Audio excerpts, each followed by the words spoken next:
Hello bachcho, let's start with the question. And here the question says that a molecule may be represented by three structures having the energies E1, E2 and E3 respectively.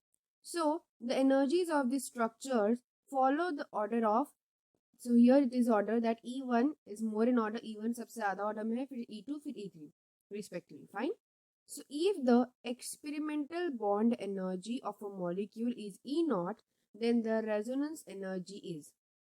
तो अब यहाँ पे question में क्या पूछा गया है, question में हमें सिंपली ये मेंशन किया गया है कि एक मॉलिक्यूल जो है उस एक मॉलिक्यूल के थ्री डिफरेंट स्ट्रक्चर्स हैं. ठीक है, एक मॉलिक्यूल जिसके तीन स्ट्रक्चर्स प्रेजेंट है. तो ये जो तीन स्ट्रक्चर्स है उन तीनों स्ट्रक्चर्स की एनर्जी जो है ना, वो energy in the form of E present की गई है. ठीक है, तो ई में यहाँ पे E1, E2 एंड E3 मतलब तीनों मॉलिक्यूल्स की एनर्जी यहाँ पे प्रेजेंटेड है. उनमें से जो मॉलिक्यूल E1 है उसकी एनर्जी सबसे ज़्यादा है, देन उसके बाद E2, फिर उसके बाद E3 की सबसे कम है.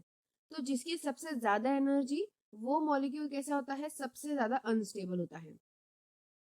एंड जिस मॉलिक्यूल की सबसे कम एनर्जी होगी वो सबसे स्टेबल मॉलिक्यूल होगा.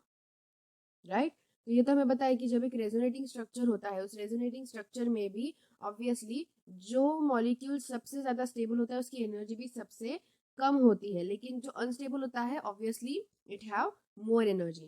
तो यहाँ पे E3 मॉलिक्यूल जो होगा उसकी सबसे ज़्यादा सबसे कम एनर्जी है, तो ऑब्वियसली यहाँ पे सबसे स्टेबल E3 है एंड सबसे अनस्टेबल E1 मॉलिक्यूल. फाइन. सो E1 मॉलिक्यूल जिसकी एनर्जी E1 है.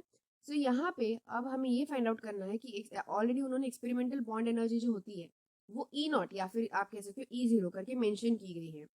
तो रेजोनेंस एनर्जी क्या होगी, तो रेजोनेंस एनर्जी का फॉर्मूला क्या है, resonance energy we will represented as RE. तो जो रेजोनेंस एनर्जी का फॉर्मूला होता है, रेजोनेंस एनर्जी यानी कि क्या होता है बेसिकली डिफरेंस बिटवीन, किन दोनों के बीच का डिफरेंस आएगा यहाँ पे, जो एक्सपेरिमेंटल बॉन्ड एनर्जी है एंड जो सबसे स्टेबल रेजोनेटिंग स्ट्रक्चर की एनर्जी है उनके बीच का डिफरेंस. ओके, यानी कि सब्सट्रैक्शन. तो experimental bond energy E not the गई है एंड माइनस, क्योंकि हमें डिफरेंस निकालना है, difference between the most stable resonating structure. और सबसे स्टेबल रेजोनेटिंग स्ट्रक्चर यहाँ पे कौन सा है, E3. जैसे कि हमने कहा था जितनी एनर्जी कम होगी उतना स्टेबल मॉलिक्यूल होगा. तो सबसे स्टेबल एनर्जी किस मॉलिक्यूल की है, E3 की. तो यहाँ पे मोस्ट स्टेबल मॉलिक्यूल एनर्जी जो है वो हम यहाँ पे मेंशन करेंगे E3. तो इस तरीके से रेजोनेंस एनर्जी का हमारा फॉर्मूला जो है वो यहाँ पे तैयार हो गया है. तो अब ये जो फॉर्मूला है ये कहाँ कौन से ऑप्शन में मेंशन है, ऑब्वियसली ऑप्शन नंबर बी में. So option number B will be the correct answer for this given question, क्योंकि हमें यहाँ रेजोनेंस एनर्जी पूछा था. और याद रखना है हमें हमेशा कि रेजोनेंस एनर्जी का फॉर्मूला क्या होता है, एक्सपेरिमेंटल बॉन्ड एनर्जी माइनस जो सबसे स्टेबल मॉलिक्यूल की जो गिवन एनर्जी है वो करनी है हमें उसमें से subtract. Fine, so that's why this is the formula for this given question. So I hope you got the answer very well. Thank you and all the best.